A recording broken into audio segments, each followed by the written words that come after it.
an orange Ferrari.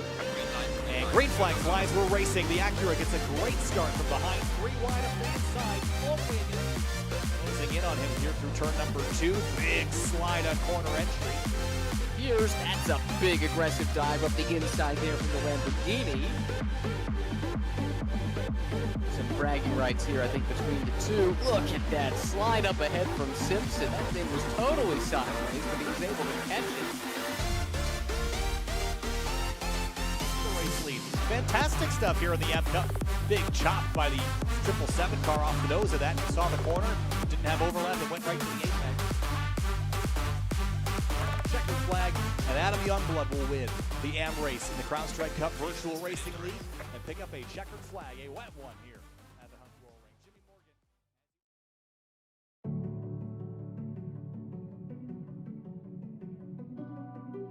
Morgan. Soldiers, sailors, airmen and women enlist in the armed forces for many reasons, including a sense of duty, patriotism, the adventure, travel, and adrenaline. When service members are injured or wounded and can no longer perform their military duties, they quickly find themselves removed from their team, no longer serving the purpose for which they trained. I came back from Afghanistan in 2013, and it was kind of a trial and error of finding out, after the military, what's next in life. Motorsports offers an opportunity to regain that sense of identity within a safe, fast-paced team environment, providing a renewed sense of purpose. Like in the military, in motorsports the goal is in accomplishing the mission, winning as a team, collectively celebrating the successes and supporting teammates through the losses. Operation Motorsport also offers virtual engagements and recovery opportunities through an iRacing league, engaging beneficiaries in a safe, competitive environment from the comfort and safety of their home. Operation Motorsport believes in the power of team, identity, and purpose.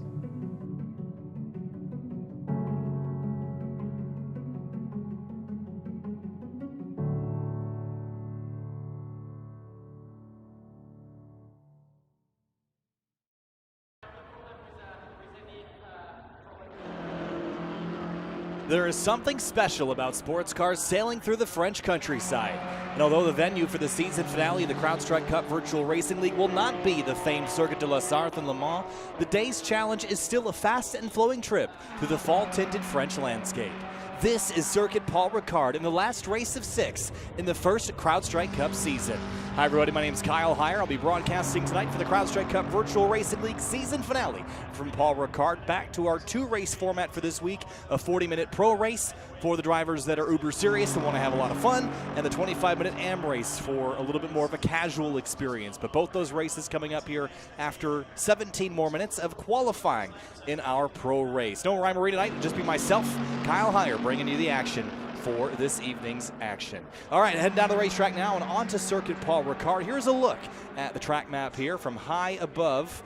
This is what Paul Ricard looks like. This is known as the A1 V2 circuit.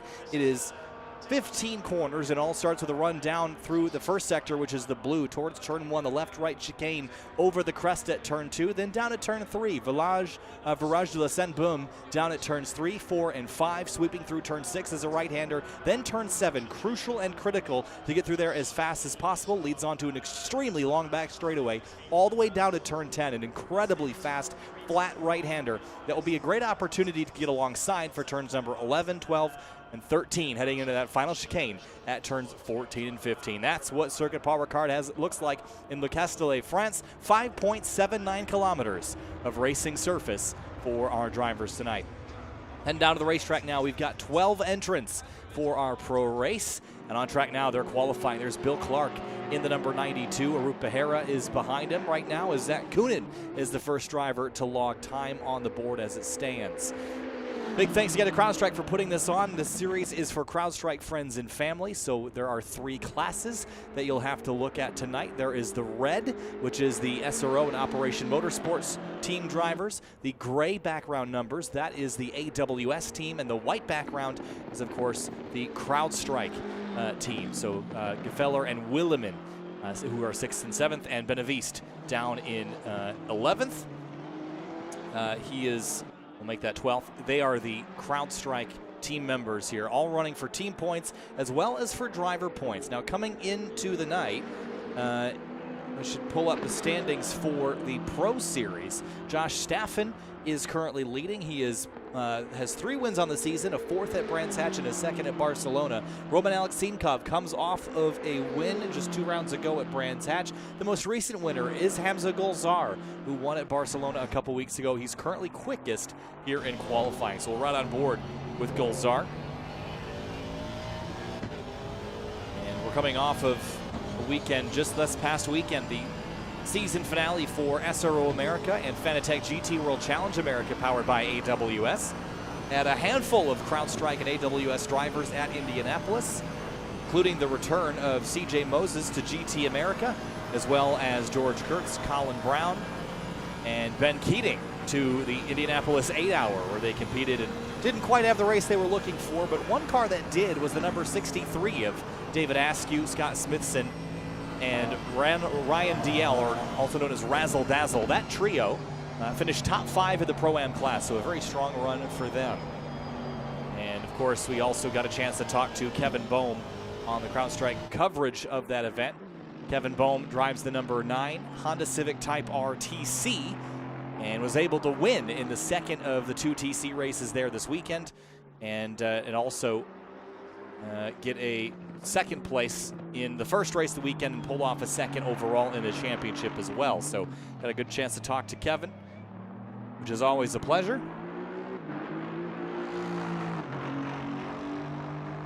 And also got a chance to talk with CJ Moses as well, who's excited to be back in the GT3 car after some time away. A few other guests that we had on the live stream this past weekend, if you'd go back and watch that. Mudupe Congleton from AWS, we had her on to talk about diversity in the workspace and in motorsports in general. It was a very exciting conversation talking about some of the new talents coming up through racing, especially the fact that there were 4 women running in the Indianapolis 8-hour. That was a great topic of discussion. So head back to the Indianapolis 8-hour coverage to find Mudupe Congleton and her interview that she did with me there, as well as Diesel Lauder. He was there a little bit later in the day from Operation Motorsports, talking about the mission of Operation Motorsports and what they do for Kevin Bohm and a couple of the other teams for CrowdStrike Racing. Nonprofit for veterans who are looking for something to do that is team-oriented and kind of hands-on, and motorsports is the perfect place for that. So had a fantastic conversation with Diesel. He and his wife were there enjoying the Indianapolis 8-hour. And if you'd like to learn more, you can head to the Operation Motorsports website, learn how you can become a part. Hamza Golzar, the number 14, in the Aston Martin this week. And that is the Aston Martin Vantage AMR. Big thundering V8 under the hood. And currently quickest, a lap time of 1:53.001. 3/10 up on Josh Staffen, who has 3 wins on the season. Staffen this time around is driving the Acura NSX GT3, running for HPD Yas Pro America. And told me earlier today that he was concerned about Roman Alexinkov in the number 612 Ferrari, how this Ferrari had a little extra legs on the straightaway, which is something that we saw in the Indianapolis 8-hour. So it goes to show how good Kunos has the BOP and how realistic the balance of performance is to real life, where the Ferrari has those legs on the straightaway but might not be the car to have in the twisty bits like Golzar's or Staffen's. So with qualifying underway, we're setting the grid here, 11 minutes to go. So it's Golzar, Staffen, Ian Burleson, who's running for the CrowdStrike team. And instead of the Mercedes badge on the nose of this car, it is a McLaren 720S GT3. Very swoopy, very low to the ground. Those doors open forward and upward. Very neat car. Right on board as he heads down towards turn number 10, the fast right-hander all the way down at the end of this straightaway. Have a look at the dashboard. 6 gear, 7,300 RPM. On board a helmet cam, 281 kilometers an hour. That is hauling the mail. A lot of steering input through turn 10. Now balancing the car through the center of the corner, but fantastic looking CrowdStrike livery on that car. Currently third quickest, a really impressive performance and carrying the banner for the CrowdStrike team at the moment here in the pro race.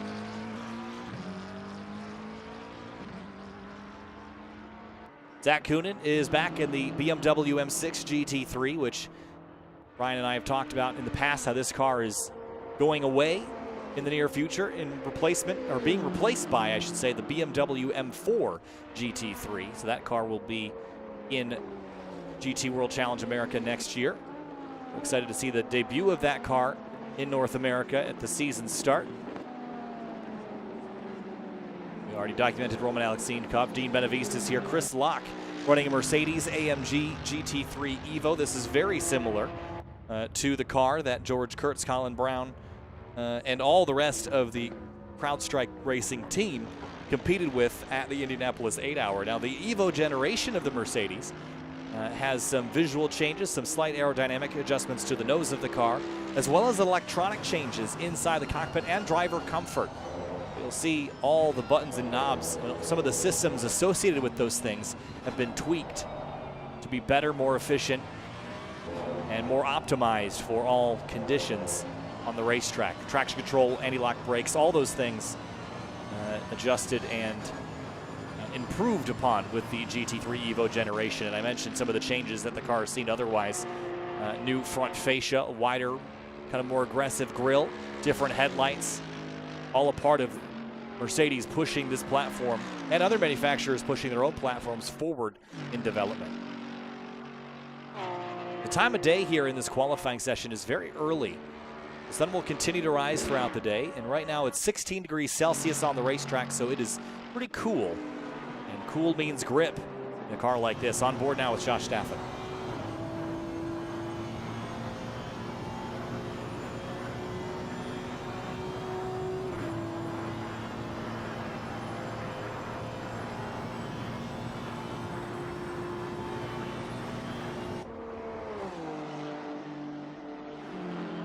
So 8 minutes left in qualifying. There is a Ferrari that we should take note of. That is Arut Behera, running a bright green and black number 10. He's running with the AWS group, Amazon Web Services.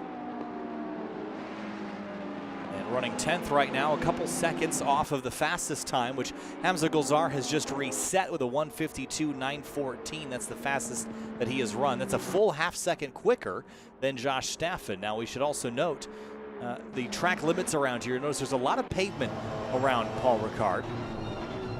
But the track edge is denoted by that inner white line followed by the red and white curbing. So all that red and white striping that you see, that's the curbing. Anytime you see any of those white bollards, I call them, any of those white boards with the red line, that's a track limit. If you hit those boards or go around those boards, you essentially get dinged. And after a certain number of times going too far off course, the sim will penalize you with time or with a drive-through penalty for exceeding track limits. And there is a lot of track limits to exceed here. This is actually a test circuit for Formula One and other forms of racing. So interesting note about the track itself. If we have a look here at the B-roll again.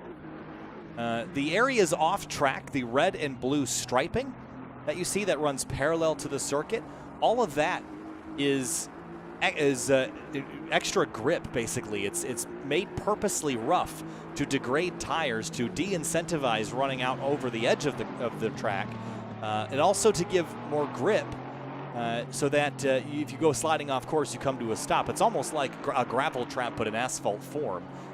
It's just really, really aggressive. You don't really want to be on that stuff, but it is a good way to incentivize staying on course while creating a very safe circuit around it as well. There's Hamza Gulzar down the back straightaway, on board again with him. Up by half a second. It's 1.3 seconds from Staffen back to Bill Clark. So there are some pretty significant gaps as Gulzar pulls off the racetrack for now. Of course, CrowdStrike is the official cloud security provider for SRO America. There's a great three-way relationship between CrowdStrike, AWS, and SRO America. Of course, SRO uses AWS for its data services. CrowdStrike protects all that data in the cloud. So great I pat your back, you pat mine sort of philosophy between those three companies. And We've seen AWS's race vision data while watching the broadcast. That is all serviced by AWS and provided by AWS through the data that is acquired by SRO and protected in the cloud by CrowdStrike services. Having a look at Ian Burleson, who continues to knock on the door of running quicker than his previous best lap. It's a 154.3 that he's trying to beat. And working his way around the first sector of track here.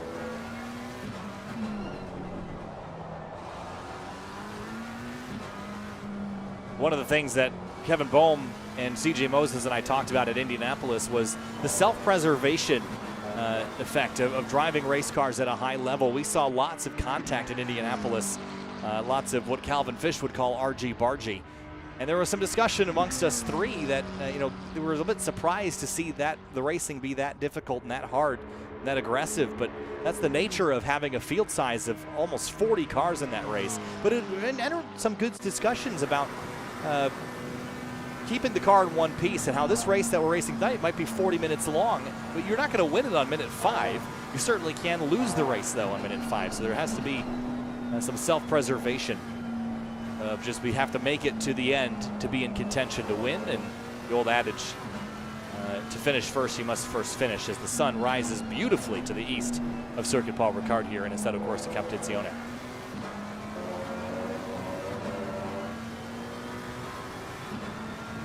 Of course, the simulator we are using here for the CrowdStrike Cup Virtual Racing League is Assetto Corsa Competizione, which simulates the SRO series globally.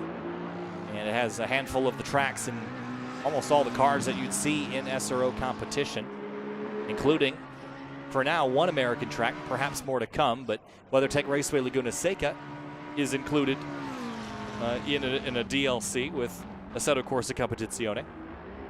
And a fantastic simulator focused solely on SRO competition. And it's a very focused simulator that has a lot of really redeeming aspects, including the soundtrack. Just run on board and listen to Ian Burleson. We're going to jump around here and just listen to the different sounds of ACC.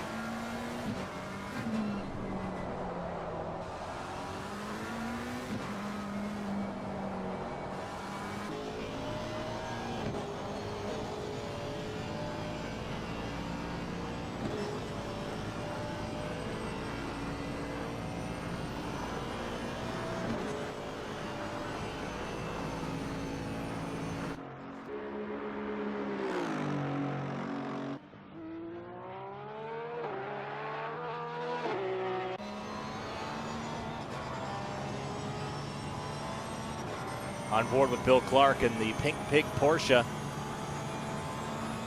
And sounding glorious. The flat 6 engine in this car is actually mounted behind the rear wheels, kind of overhanging the rear bumper.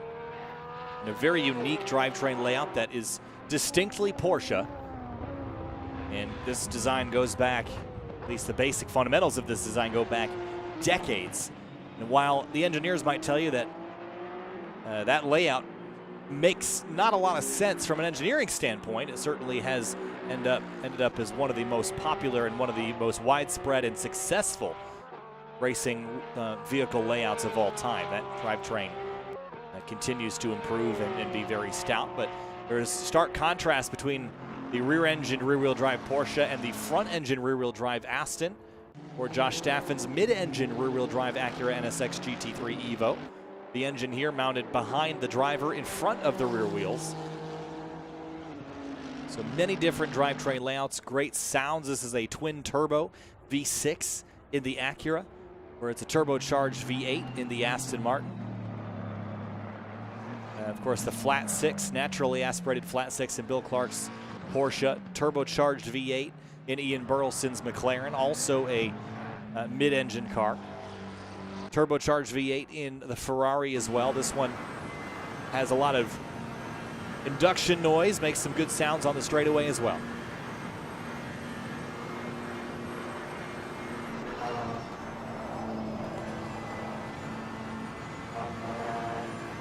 You can hear the rumble strips vibrating under Alexinkov as he runs out wide on the edge of the curb, exiting turn number 10. Only 28 seconds remain here in qualifying. Gulzar on provisional pole. Then it's Josh Staffen, Zach Kuden, Bill Clark, Ian Burleson. The rest of your top 5. Alexinkov, who we're looking at here in the silver Ferrari, runs 6th. Then Chris Locke, Arup Behera, Dean Benaviste, and Vadim Mola, the rest of the top 10. There's Mola in an Aston. And Matt Gefeller running a big green Bentley. Love to see those cars. There is one running in GT America powered by AWS, driven by Memo Gidley, who recently won at Sebring International Raceway after having not won a race in professional competition since 2005. Of course, Memo Gidley had that horrific crash at Daytona in 2014.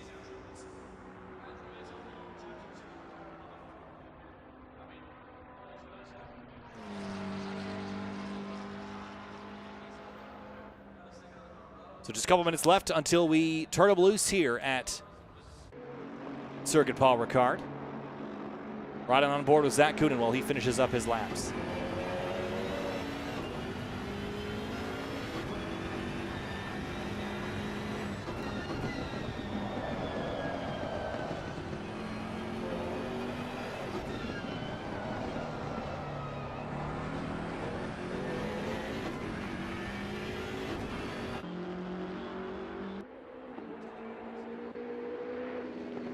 Across the line for Koonin, and no improvement, a 154.285, just a couple hundredths shy of his best lap time of a 154.243. Arup Behera trying to finish up as well.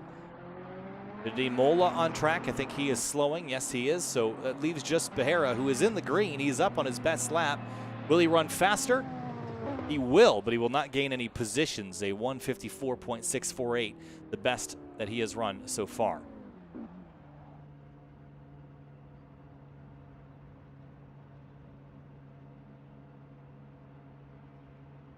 So you're watching the CrowdStrike Cup Virtual Racing League, the season finale from Circuit Paul Ricard.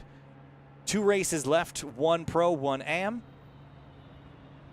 And a 40-minute Pro race coming up just now, and the Am race 25 minutes to follow. We'll head down to the racetrack in just a few minutes to bring you that coverage. In the meantime, here is a video from Operation Motorsport. We'll be back in just a few.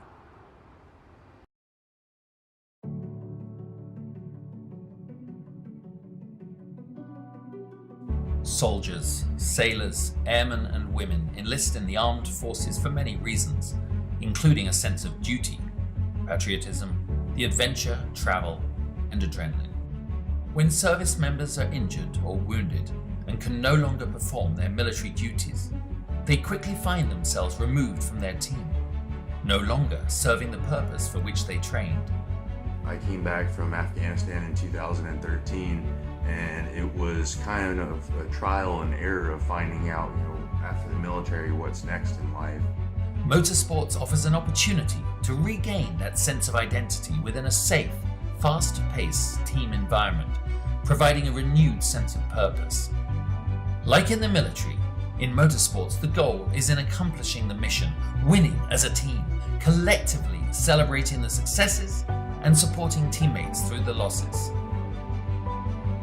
Operation Motorsport also offers virtual engagements and recovery opportunities through an iRacing league, engaging beneficiaries in a safe, competitive environment from the comfort and safety of their home.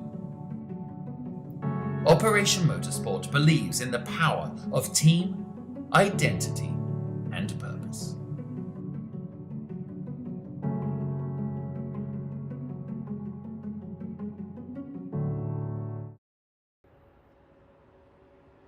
Back live here at Circuit Paul Ricard for the season finale for the CrowdStrike Cup Virtual Racing League. Sounds like Ryan Marine will be joining us here in just a few minutes. Very exciting as we get prepared for our 40-minute race here at Circuit Paul Ricard. We've got 12 drivers on the grid for our 40-minute pro event. And Hamza Gulzar, Josh Staffen on the front row. Gulzar in an Aston, Josh Staffen in his number 23 Acura NSX GT3 Evo, followed by Roman Alexinkov in his number 612 Ferrari, Ian Burleson in the number 720. He is in the McLaren, and now it seems like we've got Ryan Marine. Hey, Ryan, you got a copy? Yes, I do, Kyle. Hello, Hi, how Ryan. are you? I'm doing fantastic. I was was waiting for you to jump in, but I'm glad to have you here now, as it's been a pretty interesting qualifying session so far. We were watching Hamza Golzar and Josh Staffen kind of go toe-to-toe, but it seems like Hamza's Aston is the car to have here tonight at Paul Ricard. That's an interesting development for sure. Well, great to see some good strength out of him. He's been quick all season long. Josh Staffen on the front row, it looks like. No surprise there. And then we've got Lexinkov in the Ferrari, McLaren of Burleson, BMW of Koonin, Porsche of Clark. How about this? Mercedes of Locke. So 7 different manufacturers in the top 7. That's pretty good. That's about as good of a spread as you can have. I think we have a total of 8 manufacturers in the race. So yeah, we just need the Bentley to jump up to 8th place, and that would complete that that perfect top group there.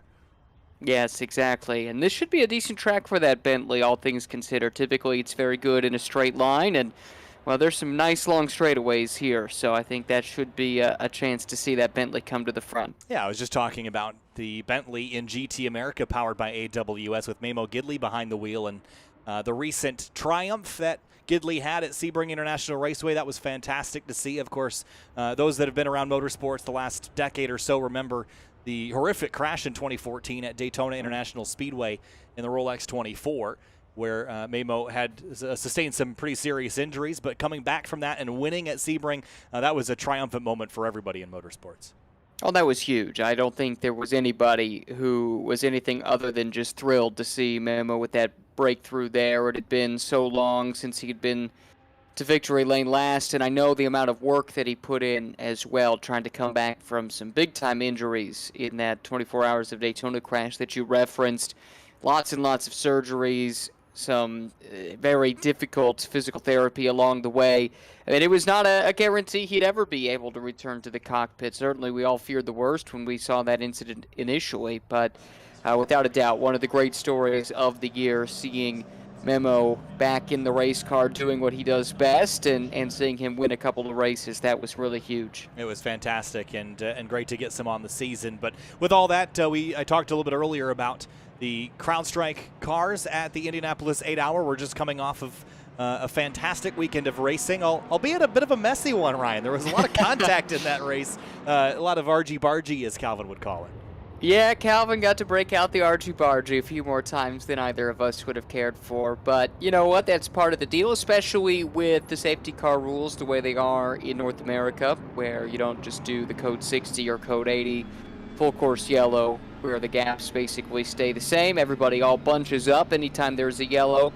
And the restarts can get interesting, as we saw a few times. So, yeah, definitely there were some moments there, but I thought interspersed between the 11 full-course yellows was some really, really good racing, and we had great drama down to the wire with a late penalty ultimately, adding a little extra drama in the final 20 minutes or so.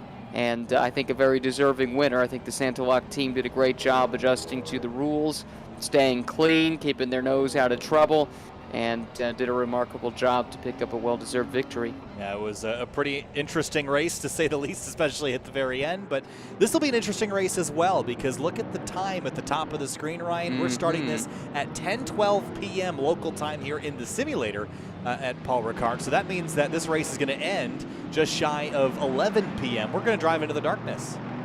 I love that. That's great. Already the headlights flashing on these race cars, and that is definitely one fun sight to see. Anytime you get sports car racing at night, I think it just adds to the spectacle. But this is not what we were hoping for here. Something wrong, it appears, with Roman Alexinkov, who pulls off to the side of the racetrack. Yeah, something is amiss. He was scheduled to start in 3rd, but is pulled off to driver's right on the back straightaway heading towards turn 10. And something is definitely not going right. See if he can get it started, but he's running out of pace lap to get it fired back up, so that's a concern for one of the drivers we expected to be a front runner in this race, certainly. Absolutely. We've seen great pace out of Roman Alexinkov all throughout the course of this season. He and that Ferrari, they always seem to be in the mix, but something seems to be quite amiss. He's dropped off of the leaderboard there on the left-hand side of the screen. Yeah, definitely not going his way. Hopefully he can get whatever it was sorted back out and back on the racetrack, but he would start probably at least a lap down at this point, which is not the way that he wanted to kick this season finale race off. In terms of the championship, not much to discuss there because Josh Staffen is the leader by 23 points over Roman Alexinkov, and then it's about another 50 back to Bill Clark. So not much to change here in the standings. There is a pretty good battle for third between Bill Clark, Ian Burleson, and Vadim Mola, only about 8 points separating that trio, and then it's only 7 more back to Chris Locke. So there is a pretty tight battle for third, and we'll keep an eye on the Pink Pig Porsche, which is third in line on the right side of your screen in the pink 911 GT3R. So we'll keep our eye on him as well.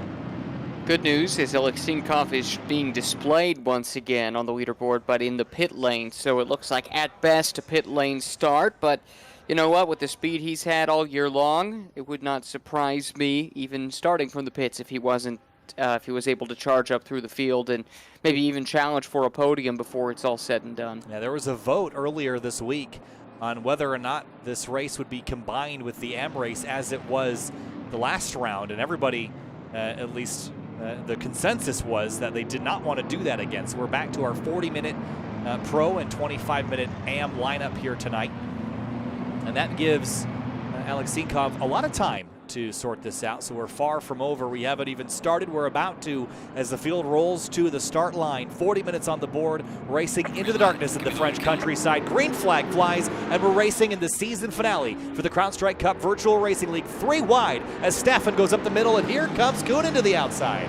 That was a big move from Kunin in the M6. That car's got some great straight line speed, and it's on full display. Couldn't quite make the full move stick to the outside. Little bit of a hip check there with Burleson in the McLaren as well, but a nice move nonetheless to pick up a couple of spots there in the opening sequence for the BMW driver. Yeah, Josh Staffen leaps to the lead in the Acura NSX. Ooh, man, Kunin runs a little wide. Burleson goes back down. Here comes Bill Clark now to the outside, over, under contact there. Kunin's got the elbows out now, knocking off the 911 off course.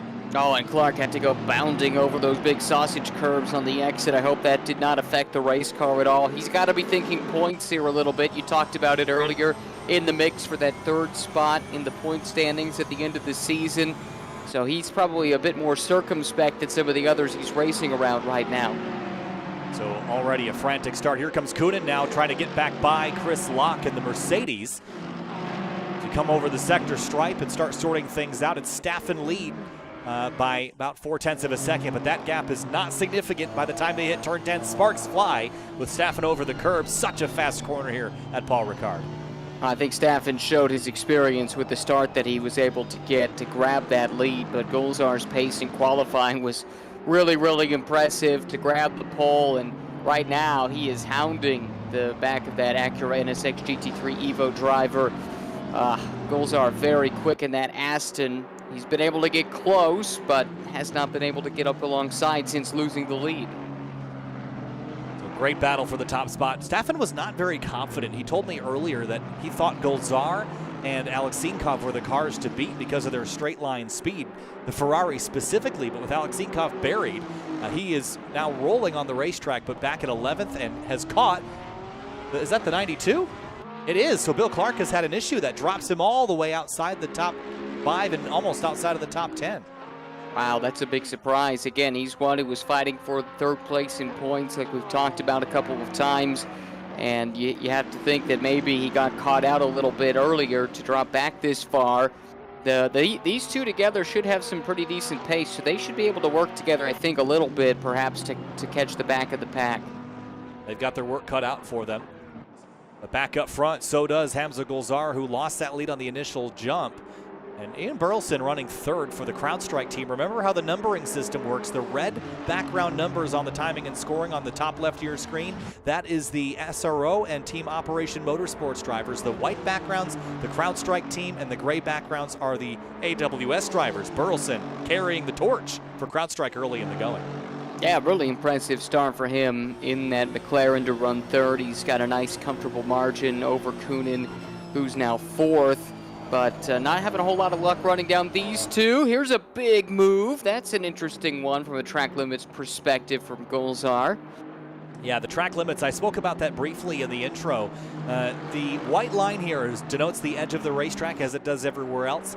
There are some areas of the racetrack that have white bollards, basically white poster boards with red slashes through them. You can run over those or run past them a couple of times, but if you do it 2, 3, 4, 5 times, you start picking up time penalties or drive-throughs, which is the more common penalty for that.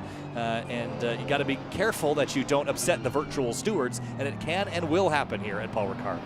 Definitely. This is a tough track from that perspective, and I think made all the more difficult by the fact we're running at night. You lose some of those sight lines that you're used to, and when the track limits are effectively delineated by painted lines, not being able to see them quite as clearly in these night conditions. You can see on here there's pretty good lighting down this part of the racetrack, and really all around this place it's not too bad, but it certainly isn't the same that you would have running in the light of day. No, it's not, and it's only going to get worse as we go throughout this 40-minute race, because when we start laying rubber down on the racetrack, ACC captures that information just as the real-world racetrack does. The more you run over in a certain area of the racetrack, the blacker it gets with rubber, with particles. So those lines get harder and harder to see, even in the daytime, let alone night. That's a great point, and this ACC sim does such a good job of replicating that real-world phenomenon in the sim. I think there's others where it's kind of scripted, where the lines will show up, where the rubber will show up from cars running on track, but not so here. It's very true to form. Here comes Vadim Mola to the outside of Benavides, but for the race lead, here comes Gulzar up the inside through turn 10, and through he goes and takes the lead away. Yeah, that almost seemed inevitable, didn't it? He had the pace. That was on full display. It was just a matter of when he was going to be able to make the move, and if Staffen feels like the Acura doesn't quite have the same pace as some of these other manufacturers in a straight line, this is not a place that's easily overcome. Certainly not. Dean Benavides swapping spots with Vadim Mola. Mola moves forward in the orange Aston, just off the nose of Benavides now in the very pretty red and blue Ferrari. Big slide over the curbing at the exit of, I guess that's turn 13 over there. Get my corners confused here. There's plenty of them in this last sector. Love these onboard shots, the sounds as well of Assetto Corsa Competizione, so real to the real world GT3 soundtrack. Great shot of what the driver sees inside the cockpit. Really gives you a great perspective, and we've talked about in the past, we're able to see when drivers make adjustments to the electronics in these cars. When they virtually reach down and change their ABS or traction control settings, you can actually watch the driver make that adjustment, which is fascinating to me. I'm not sure that there's another sim that does that, at least not that I'm aware of. But it's stuff that you'd like to change throughout the race to, acclimate to changing conditions, ABS and traction control, steering, power steering adjustments, that sort of stuff can happen inside the car. Now, I don't think we'll see as much of that as we've seen at tracks where we've had rain or slippery surface conditions. Tonight, it's probably going to be pretty straightforward. The track is cool, it's going to be rubbered in, it'll be high grip, and you probably won't be running a ton of those assists, the traction control and ABS. Yeah, I think you're exactly right, especially as now we've gotten through the first few laps. Tires should be up to temperature, up to pressure, so that should be pretty dialed in. These are ideal conditions for speed, so that's what we'll have our eyes for. But you're right, I love that ACC put that in to the game. They didn't have to. I don't think anybody would have thought anything of it if they hadn't, because to your point, I'm not sure anybody else has done it, but it's those little things that make this such an immersive experience. The other thing, look at the night lighting inside the cockpit here of Hamza Gulzar. The blue sort of night lighting, that's fascinating. I didn't even know that they did that in real life until I noticed it in the simulator, then started looking back at old Rolex 24 and old Spa 24 videos, and I'm like, oh, they do that. That's pretty fascinating as well. Yeah, exactly. And I like also just how accurately modeled the interior of these GT3 cars are. I went during the Indianapolis 8-hour weekend. There was a car and driver parade with the cars parked in downtown Speedway, Indiana, just outside of the Indianapolis Motor Speedway. A couple of the teams were kind enough. I was out there with my father, and they were interested in letting him take a peek inside the car, and so I took a peek in there too. And one of the things I noticed is, yeah, this looks really familiar, and the reason is I've driven these cars just in the virtual world, and everything is picture perfect to the inch, right, on where the buttons are located and things like that. Really is. Here is Zach Coonan in the orange BMW. There's Bill Clark in the pink Porsche, and Matt Gefeller in the green Bentley. Can't really tell that it's green with the darkness here, but that Bentley, again, we talked about it earlier, it makes some great sounds, but it's getting a bit scrappy as Arup Behera in the green and black Ferrari sneaks through, and looks like Gefeller's going to drop 2 or 3 spots. I wonder what happened to Coonan. Why is he back this far? He was running up in the top 5 not so long ago, had that great start initially, but has dropped back since, and that car looked like a bit of a handful there, as much as we talked about cars should be pretty planted given these conditions. He was wiggling around a little bit, so I'm not quite sure what's going on with him. Yeah, his lap time last time around was about 10 seconds slower, so he must have had a spin. I was also warned to tire wear. The situation here, again at Paul Ricard, this is a test facility, and all the painted grooves off the racetrack, the white, blue, and red striping that runs parallel to the racetrack, that's all basically asphalt that is extra grippy. And grip is great to slow down cars, but what it does is it wears out those tires extremely fast. So if you run off track a whole bunch, especially with the tire loaded, you've got a lot of weight on those tires, you're going to basically scrape the rubber right off of them and wear those tires out. So that could also be an issue. I know we're only 10 minutes into the race, but later in this event, if you've been kind of dragging your right side tires, your left side tires over the edge of the track too much, you could be facing, I should say, really worn out tires and potentially a puncture. Yeah, that paint that is used is extremely tacky, and it's done, as you say, to slow cars and arrest their speed if there's any kind of spin or anything like that. And I think there's some thought to it as well, that perhaps it's a method to punish excessive abuse of track limits, using part of the track that's not really designed for the race itself. So a couple of different philosophies to it, but yeah, without a doubt, even without the extra tacky paint, we're looking at a 40-minute race by the end of which you certainly should be experiencing some tire degradation. Again, probably not to the same degree just because of the conditions of this race here. But anyway, it is an interesting note. And I know you like your curbs, Kyle, and the paint around the track. That kind of falls into the same category, right? It does. It's colorful, and it's painted on a racetrack, so that it falls in the same class, I think. I had the most informative track walk. This must be said. I don't know if the viewers find this interesting or not, but when we were in Watkins Glen earlier this year for GT World Challenge America and the rest of the SRO America Series, did the track walk there at Watkins Glen with Kyle, and I learned so much about curbing that I did not know before. I'm not sure how much of it I retained, but I'm doing my best to keep it in the back of my mind in case it ever comes up. That was the 101 course, Ryan. There's lots, That's right. Lots to go. I'm ready. I'm ready for 201 next year, all right? Sign me up. Well, I think it's always something I like to highlight at different racetracks because, we talk so much about the surfaces of places like Sebring, how bumpy they are, how much elevation there is at a racetrack.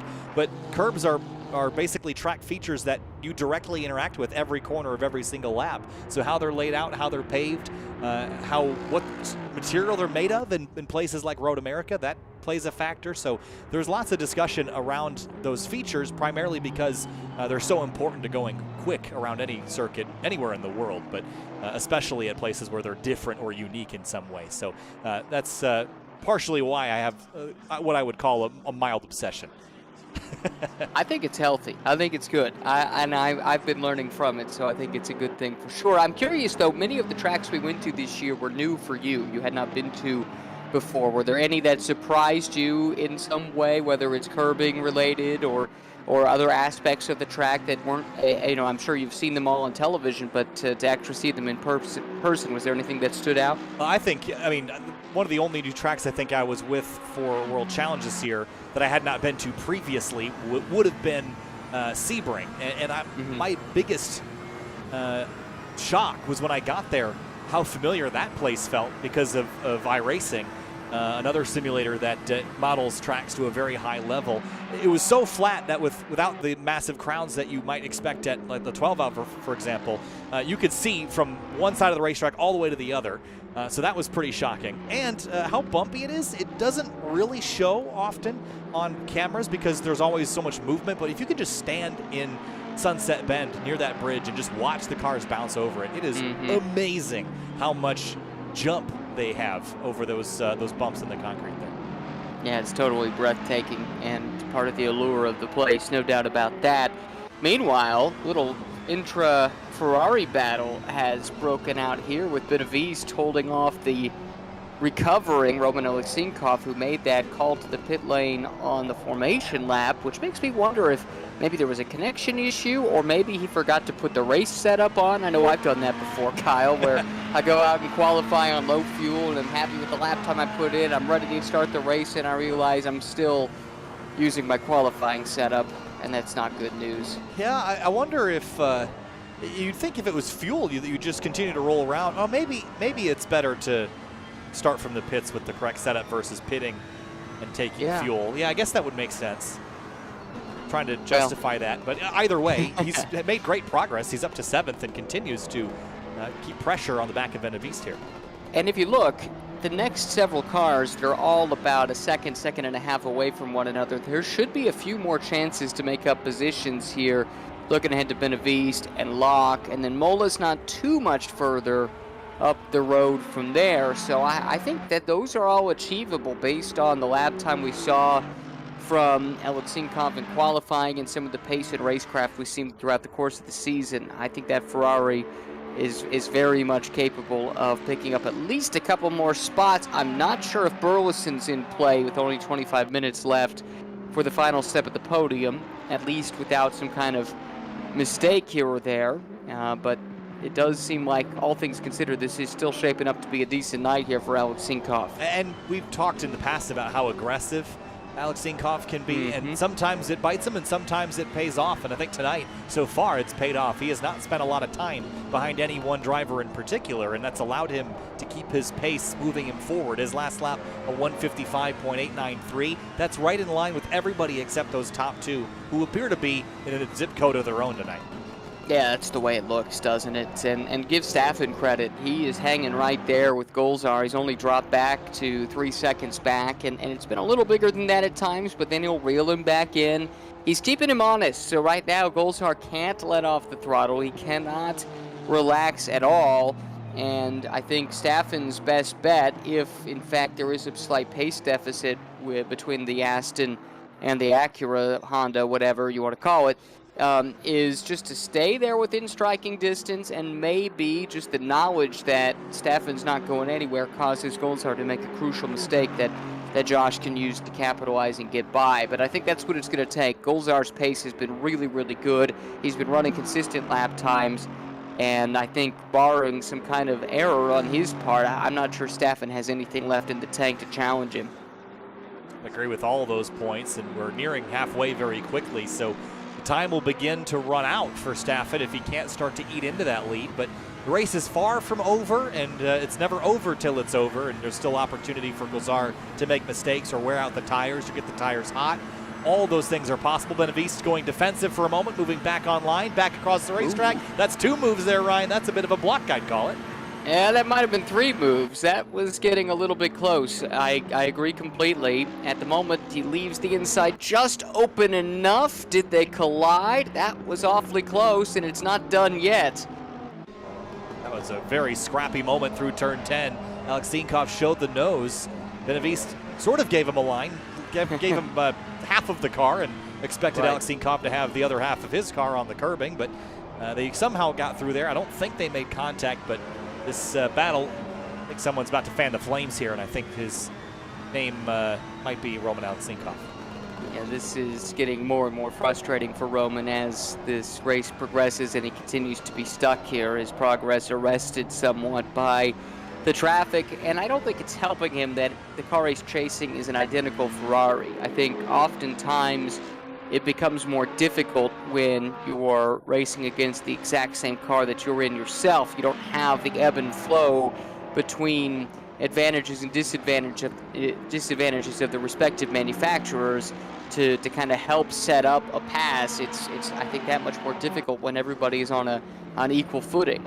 That was about the point I was going to bring up, Ryan, was, as you see him slide by Benavides here in turn 4, the challenge is, when you're racing a different car from a different make and model, you can sort of learn where those advantages are and sort of plan your lap around finding Right. opportunity against that. When you're racing a car that is similar to yours, the only advantage you have is against that driver.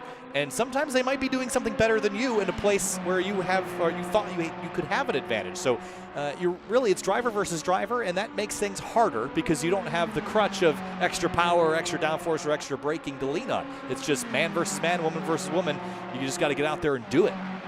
Yeah, exactly. And Alexinkov did. It was a very opportunistic move, got to the inside, pulled up alongside to the point where there really wasn't much that Benavides could do. He's trying to come back here, had a nice big toe down the long straightaway, which was good enough to pull up alongside, but as we saw when the roles were reversed the last time, it's a tough place to make it work going around the outside, and Benavides really had no recourse but to fall back in line. Bill Clark watching this, licking his lips, sees these two battling, and it will drag him into the mix. And just up the road is Vadim Mola, so he's dropped behind Chris Locke after making a mistake. So who was fourth is now fifth. And with two Ferraris and a hungry Porsche behind, Benavides runs wide. Here comes the Pink Pig Porsche to take that position away. So it's all swapping around very quickly as we approach the halfway point.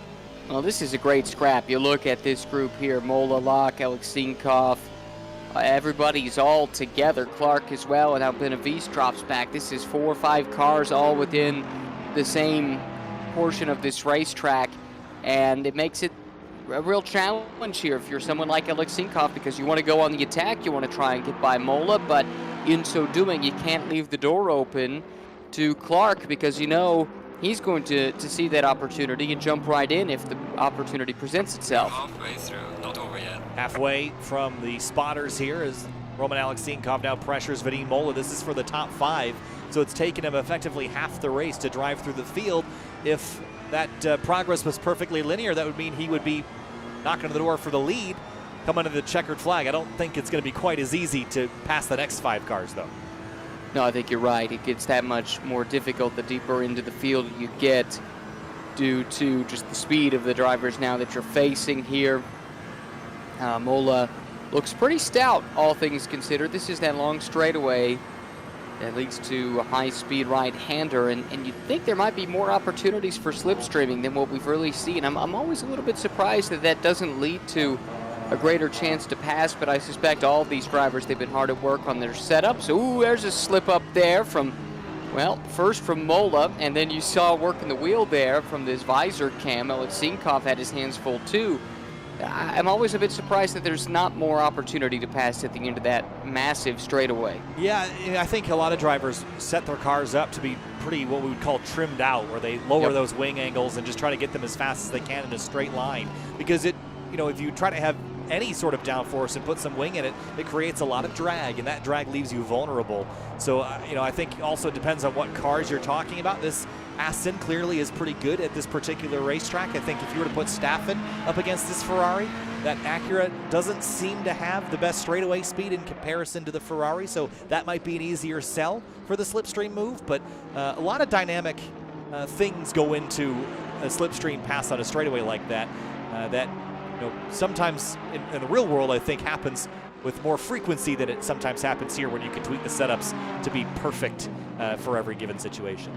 Yeah, that's a good point, and one that highlights a little bit of the difference between what you see here in the real world. There are some differences, of course, but a lot of it does stay true to form, and what a great fight here. Now 3 cars all together. Mola, Alexinkov, Clark. Been saying those names all season long. Great pace, good racing from this trio throughout the course of the season. I have to laugh a little bit. This back straightaway is so long that Josh Staffen is able to type out full sentences to give us updates on how he's doing. And he just said, just don't have the grip, is what he just said in our private chat there. So Staffen just doesn't have enough to go run down Golzar. He continues to drop at a couple tenths of a second a lap. And then he wrote #championship focus. And indeed, I would say that he's in position for that championship. I'm not convinced that he's totally focused at the moment, given the discussion. But either way, he's still second place and having a good night. That's amazing to me. Have you ever been able to do that? I did it once and then I crashed, so I never did it again. I should have clarified. Have you ever been able to do it successfully? And No. It sounds like the two of us combined have a record of 0 as far as that goes. Looks like Arup Behera has picked up a drive-through penalty, and my guess would be that that is track limit related. His last lap time was a 1:57.0, so could have gone off track a few too many times. And the difference here in Assetto Corsa Competizione is that the limits that they give you are sort of, I don't want to say they're vague, because there is a certain number of times where you start to get on the virtual steward's radar, but the lines aren't quite as clear as they are in iRacing, for example, which gives you a 1x notifier that you've gone off course. It's not a thing here in Assetto Corsa. You'll get warned a couple times and then you'll get a penalty, but sometimes it's not immediately obvious that you've been stepping over that invisible line one too many times, and it's pretty easy to pick up a penalty. I think somewhere in between the two formats probably lies the best way to handle track limits in simulations. I find the iRacing approach to be a bit draconian at times, and I think this particular sim, maybe you're right, does kind of skew on the side of ambiguous, and so I'm not sure exactly what the answer is, but that has to be one of the difficult things in any kind of virtual stewarding of software like you have within this game, and then also I mean, it's true in real life. It's a point of frustration and some ambiguity too. So maybe in a sense they've got it just right, right? Because you're never quite sure exactly what the real world stewards are looking at. That got awfully close there. Once again, that same section of racetrack seems to bring these two cars together. Yeah, Mola runs wide in turn 11, and that brings Alexinkov into the mix. But with this battle continuing, I just wanted to touch on that point. You mentioned the ambiguity. I would agree that I think this is probably the more true-to-life method. Yeah. But as a sim racer, you know, that's not where your head is. You're just frustrated that you don't know exactly how far you can take it at every moment. And, you know, racers will exploit every gray area that is given to them in any given rule set. No. Never heard of it. Don't believe it. Black and white is the best way to write a rule book, but at least for racers. So here's Bill Clark up the inside at Alexinkov, tried to get past him while he was stuck behind Mola.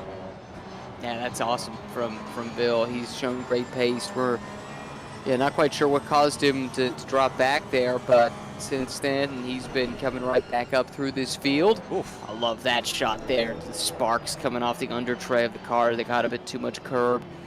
That's really cool. Yeah, but Bill's been great, shown great pace, and latched on to the back of Alexinkov, and the two together have been working their way up through the field. It's a four-car fight now for fourth place, on board with Chris Locke in the number 6 Mercedes-AMG GT3 Evo. Vadim Mola behind in the Aston Martin, Alexinkov in the Ferrari, then Bill Clark in the Porsche. So 4 different manufacturers going toe-to-toe down the back straightaway. You can see Mola closing the gap, and there's that slipstream effect. This Mercedes doesn't quite have the legs of the Aston. Here comes Mola to the outside.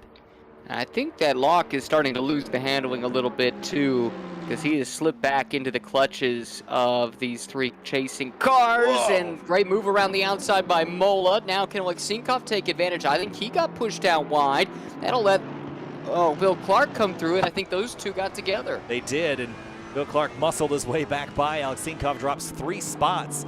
Maybe got a little greedy there, but with 13 minutes to go, it's hard to back out of it and slam on the brakes when you have a run that big.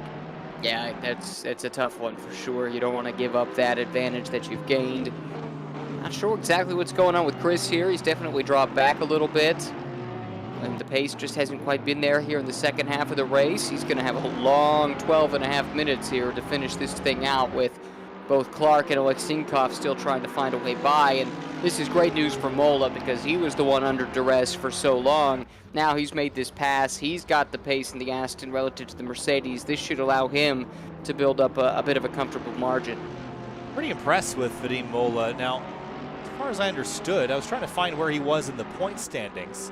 He's currently 5th in the standings. His finishes this season, 4th, 5th, 3rd, and 3rd, and missed Barcelona. So he has not finished outside of the top 5 all season long.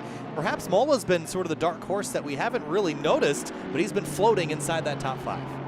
Yeah, I think that's right. I feel like we talk about it each and every race, barring the one that he had to miss, but you know, you're not necessarily seeing him at the very pointy end of the grid, so that maybe causes you to be a bit overlooked. But yeah, he's been awesome, just nice and steady. Hasn't had that bad day that you know, it's really hard to avoid over the course of a long season.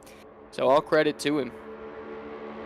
Chris Locke feeling the pressure. Locke is 6th in the point standings as here comes Bill Clark to the outside in the Porsche. Locke's finishes the season 5th, 4th, 6th, 6th, 7th. A driver that's had very consistent results, if not the highest point scoring. Here comes Alex Sinkoff down the inside of Locke, and Locke leaves plenty of space for the silver Ferrari to streak on through.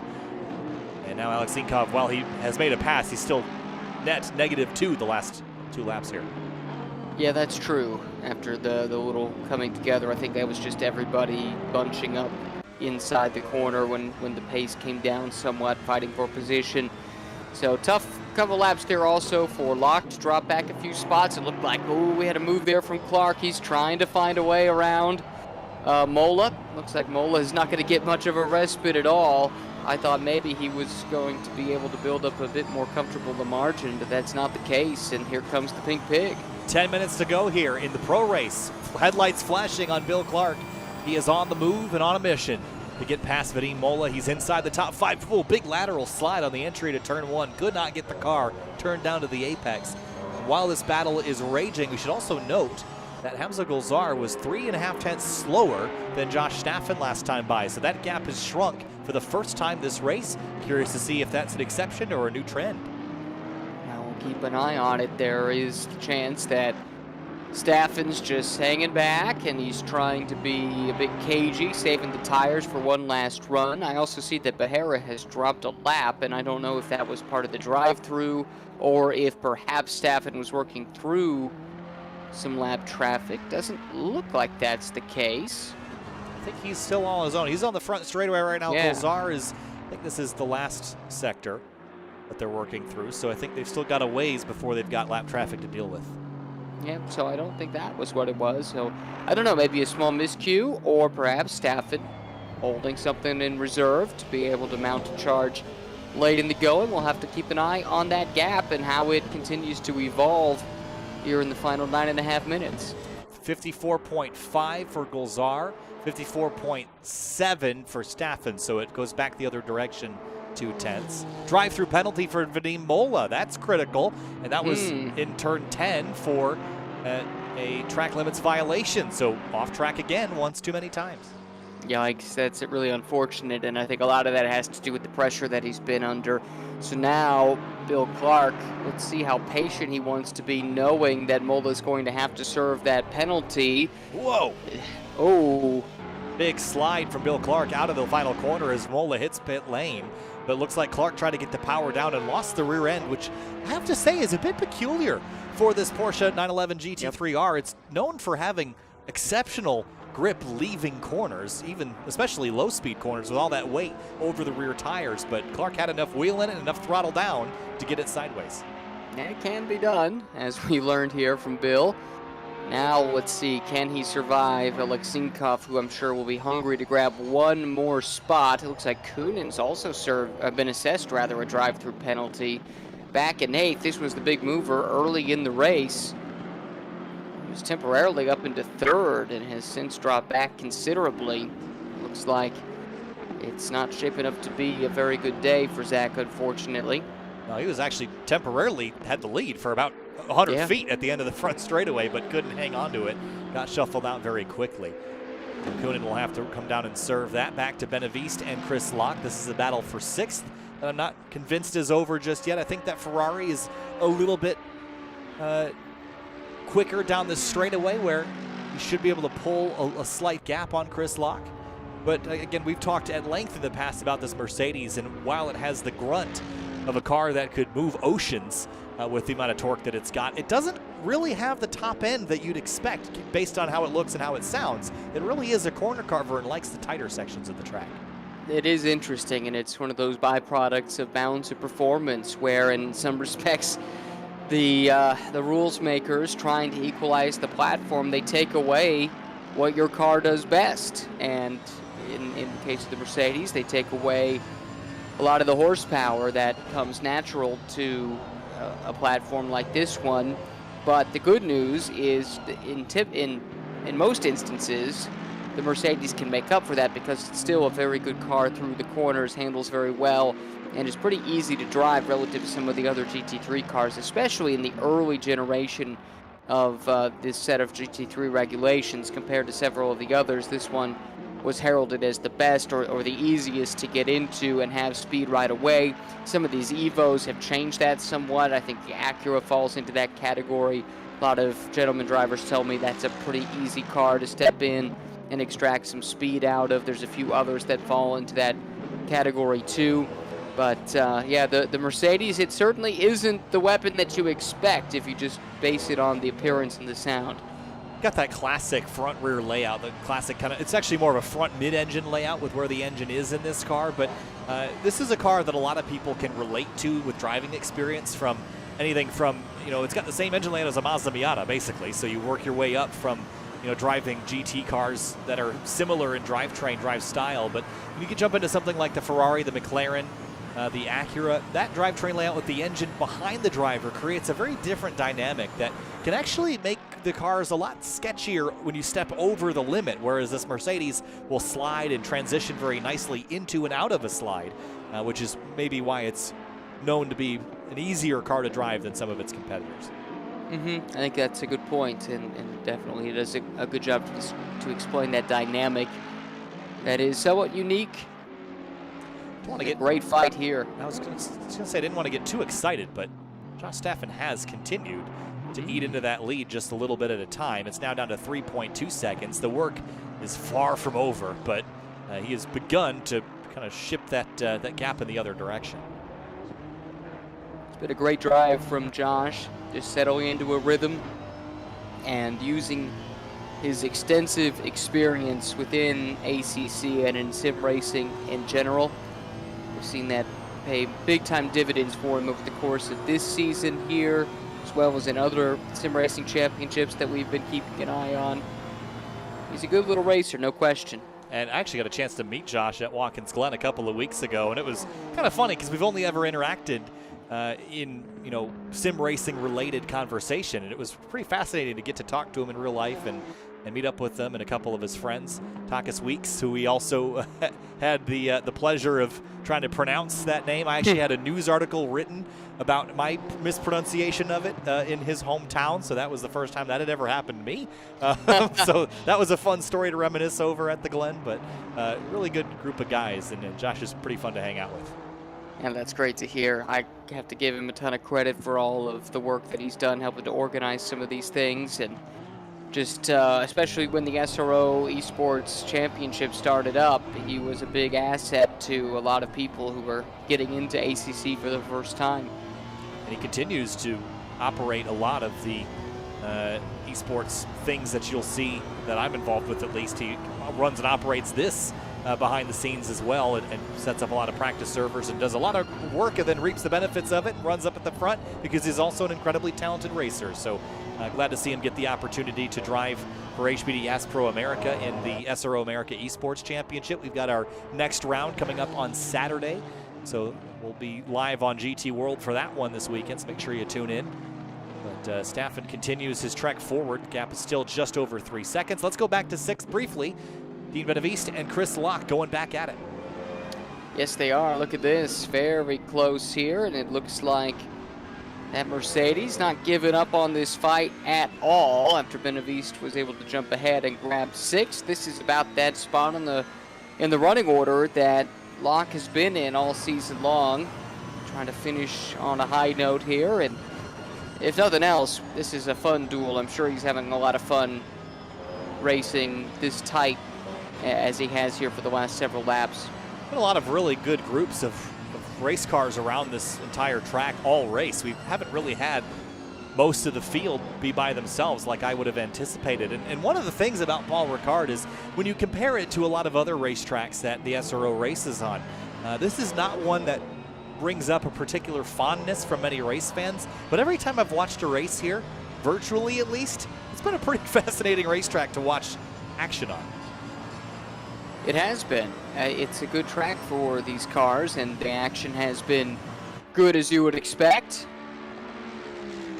A bunch of interesting corners to this place, and they all kind of flow into one another it creates a challenge from that perspective, and I think the challenge is heightened to you're running at night, and you talked about it earlier that the sight lines were only going to get worse as the session progresses, and that's exactly what we've seen. But look at this. Where do you pick out your turning points? I mean, it looks like you're just driving into a void sometimes when you're in a part of the track that doesn't have a lot of these extra lights set up alongside. I think some of it's muscle memory, some of it is just the general feel of the racetrack, but also using the driver ahead of you. It's probably it's not the best method of figuring out where the track goes, but sometimes it can be helpful. The problem is if the driver ahead of you misses a corner, you're bound to miss it as well. So that's not exactly the recommended strategy at times. Yeah, it depends how much you trust the guy ahead of you. There's some funny stories about Sebring back in the day where it got very dark and people just who were out on track, maybe they were relatively new to Sebring and they just followed a car assuming they knew where they were going and ended up off in the grass somewhere. Pretty easy to imagine.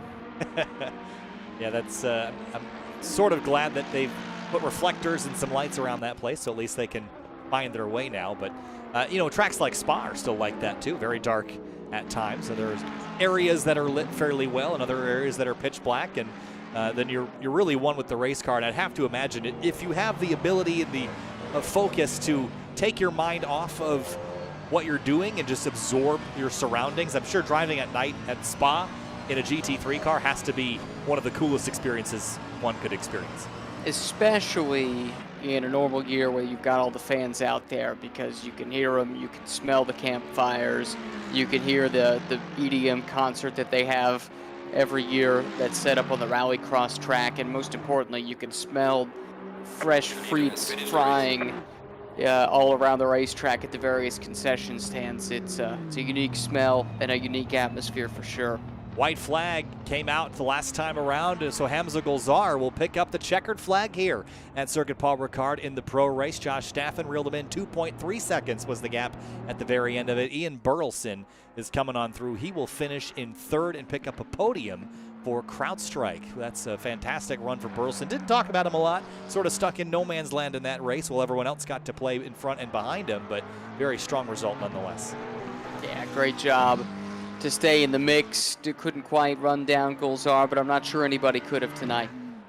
No, Golzar was on a different planet tonight. Bill Clark, fourth place after the issues he had early. The top five is fantastic, and Alex Sinkoff probably frustrated he didn't get the opportunity to race for the win, but from 12th up to 5th and starting from the pits, that's a full day of racing. And congratulations, that's a tough climb. Definitely so. Thought he was capable of challenging for just, maybe around the podium, just off the podium. It was a great recovery to get back up there to 5th, and Bill Clark did a really good job to hold him off and make sure that he couldn't get up that one extra spot there towards the end. Really good pace from Bill in the Porsche. Only a 1/10.5 between Benaviste and Chris Locke at the start-finish line as Vidi Mola finishes up. There's a look at your race results and the season finale in the pro category. Won by Hamza Golzar, second Josh Staffen, third place Ian Burleson. We're going to step away and take a quick break, and we'll be back with the AM race here in just a few minutes. We'll be right back here for the CrowdStrike Cup Virtual Racing League.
Back live for the CrowdStrike Cup Virtual Racing League, the AM Race, the season finale event for the AM class drivers. Again, this race is meant for those that wanted a bit less of a serious atmosphere, a bit more fun. Joe Mattioli in the number 44 starts on the front row alongside Ivan Lvov in the number 918 Ferrari. That's the bright orange Ferrari 488 who will start alongside it. Pratik Mishra in the number 7. That's the red and blue Ferrari. Starts in third alongside Jackson Arusin in an Acura NSX GT3 Evo, followed by John Williman in a Ferrari. Trey Miller in the number 27. That is a beautiful CrowdStrike liveried Mercedes. And Bill Strobel in the Porsche will round out a 7-car grid for our AM race. Ryan, welcome back. Time to go racing in the AM race. 7 cars on the grid, and Joe Mattioli up front in a very familiar-looking Mercedes AMG. Yeah, very much so. This is the same livery run by the CrowdStrike team at Spa the last couple of years with SPS Automotive Performance, a great team based out of Germany that George Kurtz and Colin Brown have been a part of at the Total Energies 24 Hours of Spa each of the past 2 seasons. Looking forward to this one, Kyle. This AM race, to be honest, has been one of my favorites because you never quite know what you're going to get. Some of the drivers utilizing rather unconventional, there we go, means of controlling the car sometimes, which leads to some interesting moments. And I just love the passion that comes through in the AM race. A 25-minute sprint as well. You don't have to think much about conservation. It's just go time when the green flag comes out. Go time it will be. And you mentioned the unconventional control methods. All the pro drivers are required to use a wheel and pedals. But in the AM category, it's all about having fun. So controllers, keyboards, joysticks. I don't know if we've got a joystick user. I actually started sim racing on a joystick back in 2011. That was not the way to do it. Ended up getting a wheel a couple of years later, but I went through a couple controller phases. But ACC allows you to basically use anything you'd like as long as it has buttons or analog sticks to control your car. So 25 minutes up on the board, a more casual race, but it's been a fierce battle in the past. It's been fun to watch. We've had lots of unpredictability, as you noted. So I'm not really sure that we know what to expect in this one other than it'll be a show. So stick around for the next 25 minutes, starting again at 10 o'clock p.m. local time here in the sim, which means that we'll finish things up with the time acceleration around 11 p.m. So darkness. Joe Mattioli, Ivan Lvov on the front row, and it's a long trek towards the start-finish line. And a pretty short stint down to that first corner. That left-right chicane at turns 1 and 2. But up front, it's Mercedes versus Ferrari. Row 2, it's a Ferrari and an Acura. Row 3, Ferrari, Mercedes. Row 4, Porsche. Green flag, and we're racing at Paul Ricard. Mattioli gets a great start. Here comes Rusin and Mishra in the Ferrari. We're 4 wide behind him. Yeah, that Porsche got a nice run up the inside, too. This needs to sort itself out and quickly, or else we're going to have some tears in turn 1. Somehow everyone made it through cleanly. Really nice start from Mattioli. That's exactly what he was hoping for from pole. John Willen, actually that was a 710 rather, a Bill Strobel that went for a big slide in turn 2. But how about Trey Miller from 6th up to 3rd place in that first corner, and a big bobble from Pratik Mishra. Wow. Yeah, that was the Ferrari just up the road, and boy, it was facing the wrong direction there for a second. Really quick hands to save that car. Gathers it back up. This livery that Trey Miller is running is a CrowdStrike livery, but it's based off of the Formula One safety car that CrowdStrike is a partner with. Looks fantastic. I also very much enjoy the normal CrowdStrike livery that is run on George Kurtz and Colin Brown's car in Fanatec GT World Challenge America powered by AWS, but this one isn't a bad variant, I'd say. There's something to be said about a logo design and color scheme that no matter what you put it on and no matter what variation you use, it looks sharp. I've not seen anything CrowdStrike that didn't look really, really good. You're totally right about that. The branding is on point. I also really like when you can take a simple color scheme, because the normal livery, whoa, big jump over the curbs there for Miller. The normal scheme has lots of shading and lots of accents and looks kind of three-dimensional. When you can simplify and make it 2D and it's still recognizable, that's branding done right, I think. Yeah, no question about it. Really good looking race car. Really cool idea to incorporate what CrowdStrike has done with the safety car in F1. Just seems right, doesn't it? It does. Battle for the race lead is going to heat up. Mattioli's got it. Pratik Mishra wants it down the front straightaway. First lap complete. It was a frantic start. Car off in the background. I think that was Strobel again. Gathering it back up. He might have gotten the fence coming out of turn 15. Now that's too bad if that's the case, because he was the big, bold mover at the start of the race. Huge jump from towards the back of the grid to really start challenging for what I think was 4th or 3rd even really early on, and has dropped back since. Still though running nicely in 5th. Looks like he's avoided any kind of major damage that I can see. Yeah, it doesn't have any that I can see either, so escaped without harm there. Should also note that, have a look at the leaderboard, all white and gray number boxes. That means it's just CrowdStrike versus AWS, no team representatives from SRO or Operation Motorsports, which is interesting. But looking at the AM standings, it was Pratik Mishra that was the leader, and I think he's got this locked up. He's got 126 points to Lvov's 98. But Trey Miller and John Willeman, who are both in this race and running 3rd and 4th, they're tied. So whoever beats the other tonight will finish 3rd in the point standings. Well, it's nice when it's easy like that. I wish that was the case last weekend at Indianapolis. We had so many different points calculations. You almost had to have some kind of supercomputer there crunching the numbers for you. So this is easy. Whoever finishes ahead, that's how they finish in the championship. I like that. And I think there's a couple other drivers that are in the mix there as well. Jay Gleason is not here. Joe Mattioli, though, who's leading the race, is 6th in points, but only 4 behind Miller and Willeman. So Mattioli could jump as high as 3rd if he finishes here. I think the points work out that he would actually, as they run, would make up that difference. And Mishra, though, the points leader, is only a couple tenths of a second behind. And interestingly, he has not yet won a race this season. That does surprise me. As good as he has been at various points. The winners this season. I'm sorry, Ryan. I was just going to say the winners this season. I don't actually know who won the first round. I don't see them in the standings. Whoa, Mishra. Oh, he's going to lose it. Well, commentator curse. Oops. So it looks like Zandvoort was won by Trey Miller. The 3rd round was won by Dave Lowe. 4th round was won by Bill Strobel. And Joe Mattioli won at Barcelona. But Mishra did not run at Misano. Then it was 7th, 3rd, 2nd, and 7th that have gotten into the lead with 126 points. Well, it's been a good year for Pratik Mishra, despite the fact he hasn't won, and I don't think that really diminishes anything in particular. I put a great deal of value in consistency, and in general, that's what we've seen out of Pratik over the course of the year. Well, that consistency can be summed up by if he didn't have a podium, he finished 7th. So it's not too bad, I don't think. No. But Joe Mattioli leads. He's got a comfortable lead now with Trey Miller 6 seconds back.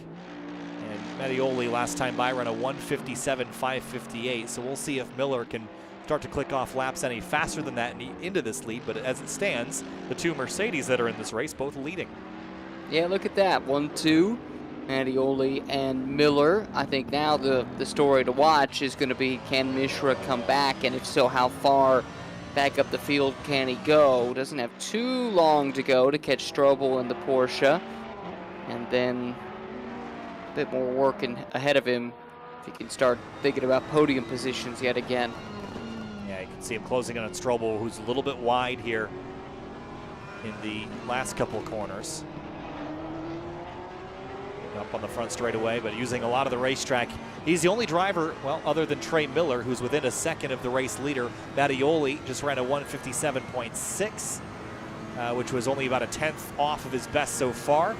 Miller ran a 1:58.7, so about a second slower, and Mishra's best is a 1:58.5, so right in there with that top 2 group if he could just get past these other 2 cars.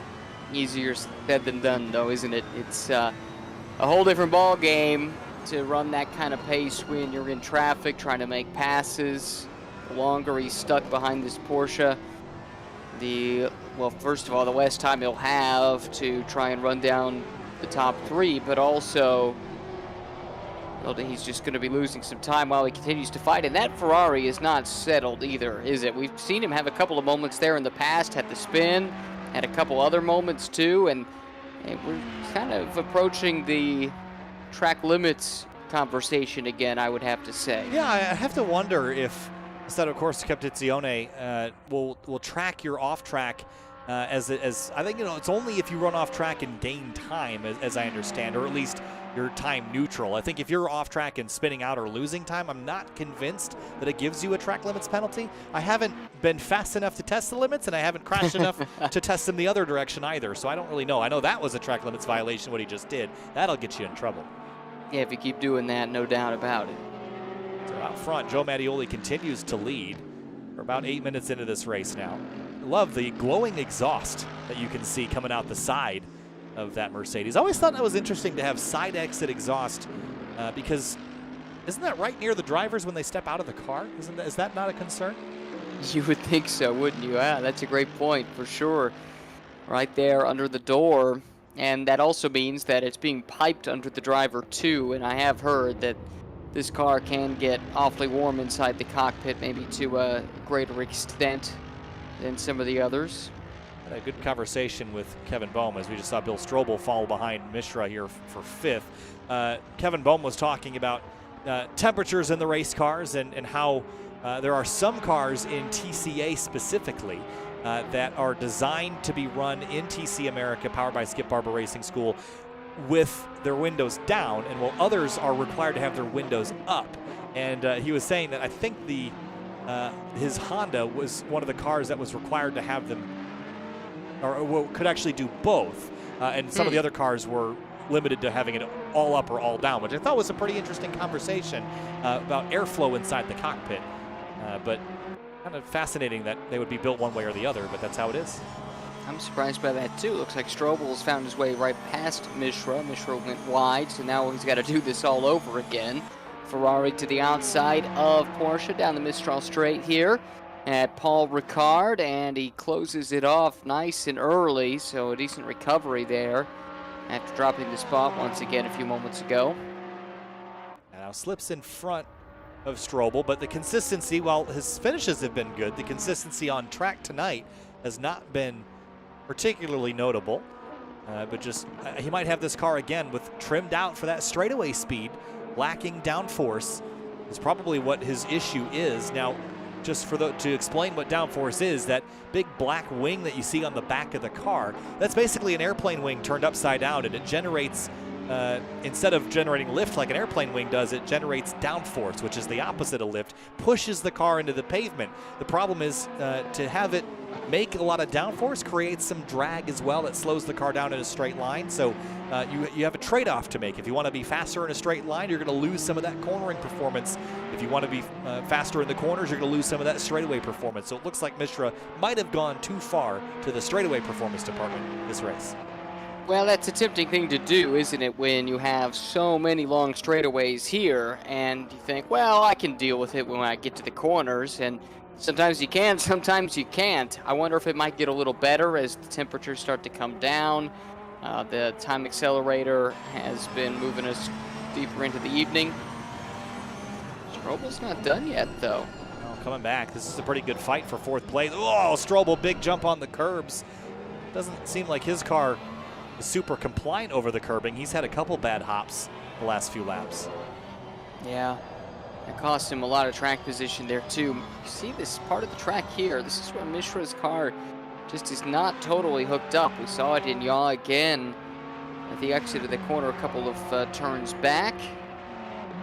Yeah, that's a bad corner to have that slippage in too, because you carry the speed at the exit of that corner all the way down the straightaway. So a mistake there will cost you maybe up to a full second or more by the end of the back straight and into turn 10. Yeah, it's all about the run onto the straightaway. If you talk to drivers, they'll always tell you that the most important corner on a racetrack is the one that leads to the longest straightaway. And that's because if you get that good exit out of that corner and say you exit a mile an hour faster than the car you're fighting with, well, it's leading to a long straightaway, right? Which is all full throttle. So effectively, that mile an hour that you carried out, you carry with you the entire part of the full throttle section of the track until you go to the brakes next. So, yeah, that is a crucial corner onto that massive straightaway there, that if you have some kind of slippage, it's very, very costly. But conversely, if you get it right, that can make all the difference. Yeah, I mean, bringing up some North American tracks as examples of having those important corners. Turn 7 at Road Atlanta is one of those corners. Turn 1 at Watkins Glen. You carry the speed all the way to the bus stop. Road America's got several of them. Turn 3, turn 14. You could probably argue the kink is extremely important to carrying speed down towards Canada Corner. Sebring, turn 16. That's a great point to bring up, is that, you know, those corners before those long straights, if you don't get those right, you're not going fast, regardless of what you do elsewhere on the track. And in a GT3 car, I'd say even before the kink, the exit of the carousel, because most of these cars, if they're handling right, especially early in a run, they should be close to flat, if not flat through the kink, which is amazing to think about. So that turns the carousel then into the start of a straightaway, effectively, into the start of the full throttle section, all the way down to Canada Corner. And there's something to be said about, you know, open wheel cars carrying speed through the kink. Like, yeah, they have the downforce and they're so light that, you know, flat through the kink, it's impressive. Let's not take away anything from that. But compare that to a full-size GT3 car that is, you know, maybe about 3,000 pounds with, you know, it looks and feels like a full-bodied race car. To go through the kink flat is an unbelievable accomplishment and requires a lot of bravery, too. Oh, no kidding. Anybody who's ever driven that corner, heck, anybody who's ever watched an onboard video of that corner, I think, has a respect for what it means. There's a reason it is one of the most famous and infamous corners, I think it's worth saying, in North American motorsport. It certainly has a reputation, for better or for worse. Here's battle for 5th place. There's Bill Strobel riding on board with the big CrowdStrike wing, and Ivan Lvov behind the 918 Ferrari. This car started in 2nd, slipped rearward, and has not yet been able to claw his way back forward again. But now working over Strobel for that top 5 spot. Doing a great job, nice and steady. Strobel's shown some good speed from time to time. I thought his battle with Mishra was very impressive. Yeah, it seems like he had good pace as well, but struggled in a couple corners in particular with overall grip, and the crest of turn 2 was one of those corners. Gets through there nicely this time. It's right on board here on the helmet cam with Pratik Mishra as he enters this very tight section. He seems to get loose in turn 5, which is coming up. We'll see if the wheel gets squirrely again here. With a correction back to the left. This is the corner where he's been losing grip, and he gets that curb on the inside. Much more gentle this time to try to keep that speed rolling.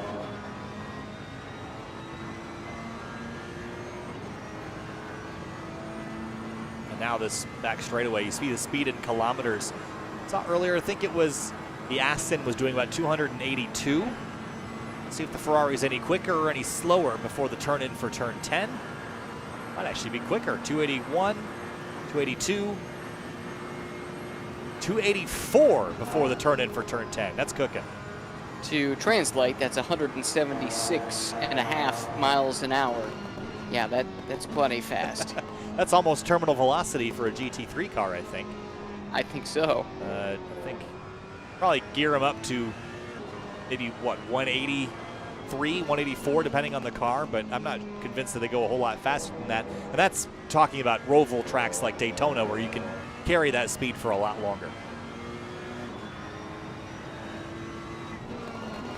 And have the benefit of a slipstream and banking and all those things that come with it. But Mattioli out front has had no pressure since the drop of the green flag. Now with under 9 minutes to go, leads by 8.5 seconds over Trey Miller.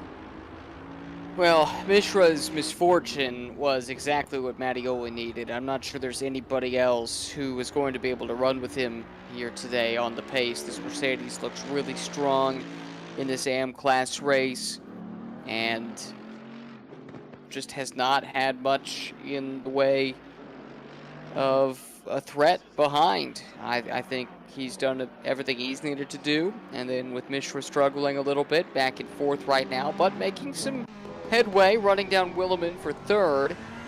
That's let Mattioli just focus forward, run his race, focus on his laps, and build that advantage. Mentioned Pratik Mishra's last lap was a 157.933, which is not as fast as Mattioli's best, but is faster than Mattioli's last lap. So had Mishra been up front and had he avoided some of those mistakes that put him back here in the first place, there would definitely be a battle happening at the front of the field right now, which hindsight's 2020, Ryan, but perhaps being a bit more cautious in the early going would have paid off for Mishra. Well, it might have, but I'm not sure how much of a difference he would make because, again, we've seen him with his hands full in this car. I think the setup just isn't quite right for him. I think it's remarkable he's been able to extract the speed out of this Ferrari that he has, given how difficult it appears to be to drive right now. This looks a little bit better. I wonder if he's settling into a rhythm or if perhaps just the setup is coming to him a little bit. Doesn't look quite as hazardous as it did early in the going. Yeah, he's actually working on John Willeman now for third place, and I have to wonder if perhaps that setup situation was caused not by downforce but by tire pressure. Perhaps he had the tire pressure set very, very low, and there was a lot of slop in the sidewall, and that made the car kind of unpredictable. But now that the pressures have built up over the last 15 minutes or so, the car has gained a lot more predictability now that it's not so sloppy on the slow speed corners. It's a very real possibility. Whatever the case, just from those onboards, he looks much more comfortable, much more at home than was the case earlier. Willeman feeling the pressure. The orange Ferrari looking back to see Mishra here. I'm sure both of these drivers would love to finish off the season with a podium. That's no doubt there, but with 6 minutes to go and Mishra pressuring Willeman, battle is on now. And this is the most volatile of the battles we have on the racetrack. Lvov and Strobel have traded spots for 5th, so move Ivan up to P5 and Strobel back to 6th. But this is the one that has the potential to get spicy in the final moments. I think so. Interesting, too, if track limits become an issue at some point. Both of these guys pushing the envelope a little bit. Hate to have that dictate the outcome of a really good duel. Oh, that would be awful. The closing laps to get a drive-through, but that's how it is. I mean, some of these drivers will look at running wide as sort of a non-renewable resource that you can use to get a little extra speed. Is see Willeman run wide on entry there. Oh, Mishra's going to slide again. Oh, man. He's going to chasing that car, isn't he? Continued to slide it. Now we'll get back on course, but that's going to do it for that battle, at least for the short term. Well, that's a shame, but it's kind of what we've seen out of this car. It just does not seem to want to do what he wants it to do, or maybe it just does it too much, actually. Just over-rotating, and he's struggling with that handling for sure. Some drivers really like to drive on the edge and sort of slide the car around, and I think almost every driver would tell you that they'd rather have a loose car than a tight one that rotates versus one that pushes. But the challenge is, especially as we talked about earlier, those mid-engine cars can be an exceptional challenge to balance on the edge once they step past it with sort of all the weight centered. They don't have that progressive transition that the front-engine cars have. So trying to drive a Ferrari in a slide at times can be a lot more challenging than driving something like a Mercedes in a slide. So perhaps stability is how you'd want to set up the Ferrari versus a looser, more active in the rear setup. Yeah, I suspect the setup would be dramatically different between these different manufacturers, and that's kind of the beauty of GT racing. You get so many different types of cars. The philosophy for each one is that much different, and especially in the sim racing world where you truly can sample them and see which one fits you best. I think it's great because you can kind of test them all and try and find one that fits your style, and it seems like there should be something, at least one thing, for everybody with the huge number of manufacturers that have bought into GT3. And of course, there are some manufacturers that are sort of shifting chassis into the next season. Of course, I talked earlier about the BMW, how the M6 is going away in favor of the new M4, which was recently tested, and there are at least one planned for World Challenge competition or SRO America competition at the very least next season, so that's very exciting. So not only are there lots of manufacturers, but there is a continued relationship with those manufacturers moving into the new year. Yeah, BMW would be a good example. I know Audi, rather than looking for a new model, they're doing a second Evo to the R8, and that should be coming here in the next couple of years to fit in with the whole refresh of GT3 regulations that's coming, I think, in 2023. And then, let's see, who else is working on something? I think Acura's working on something. There's been a couple spy shots of the new Porsche 911 GT3R that is based on, I think, the 992 version of the 911. So that's been out testing. That's coming in the near-term future. So we don't necessarily have a bunch of new blood coming to GT3, but the manufacturers that are in are still very much invested and either rolling out brand new cars or updating existing ones with Evo packages.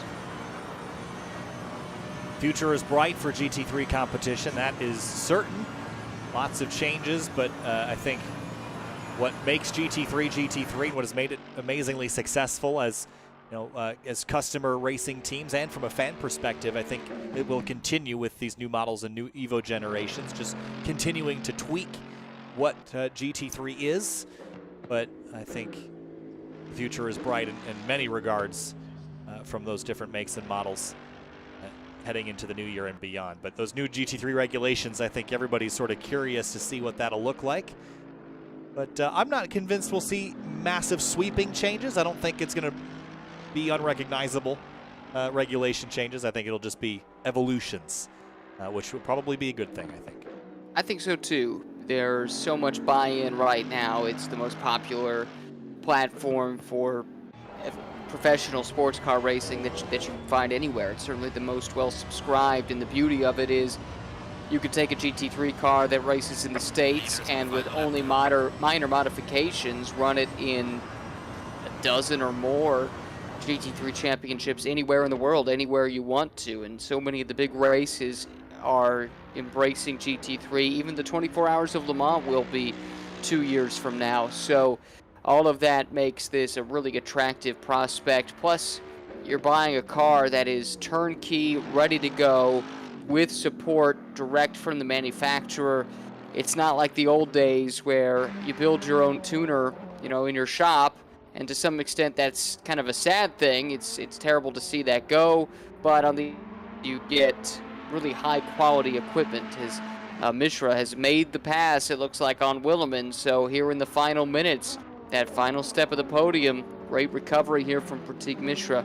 He's gone by and taken third place away, and it is the final lap here at Circuit Paul Ricard. Joe Mattioli out front by 16 seconds, continues to dominate. We'll check back in with him as he finishes up the lap, but Mishra and Williman still kind of scrapping for this position. Mishra passed Williman a little while ago, but John had closed back into the tailpipes as they came around to take the white flag.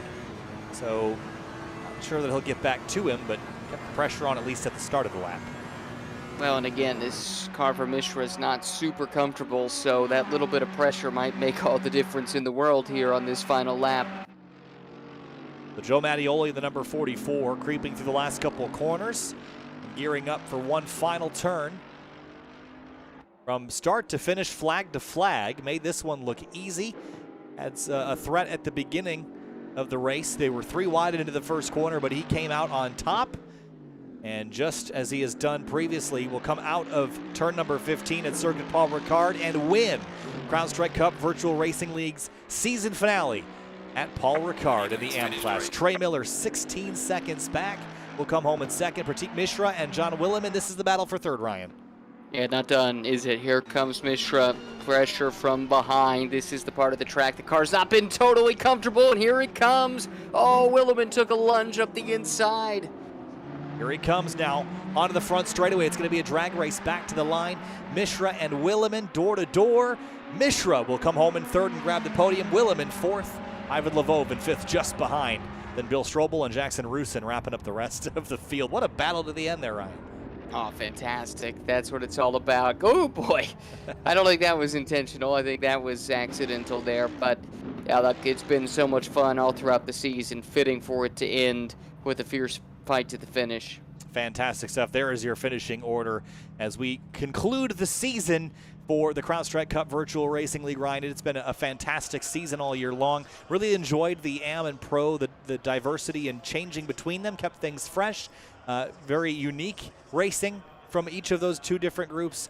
But some really good talent has sort of surfaced in both the AM and the Pro Series, and kind of sad to see this go at the tail end, but I'm sure there will be more. I hope so. I certainly do. It's been a real pleasure to be a part of it. Big thanks to everybody from CrowdStrike for having us involved in this. I think we've really enjoyed it throughout the course of the season. Hopefully there's more to come. Hopefully more to come for the CrowdStrike Cup Virtual Racing League. You can head to crowdstrikeracing.com to learn more. And congratulations to all the team and crew members from CrowdStrike Racing and all the people behind the scenes at CrowdStrike and AWS that make everything happen. And congratulations on a successful season for the CrowdStrike Racing drivers. And we'll see you next time here on the CrowdStrike Racing channel with more sim racing and real-world racing action come 2022. Kyle Heyer and Ryan Marine. We'll see you next time.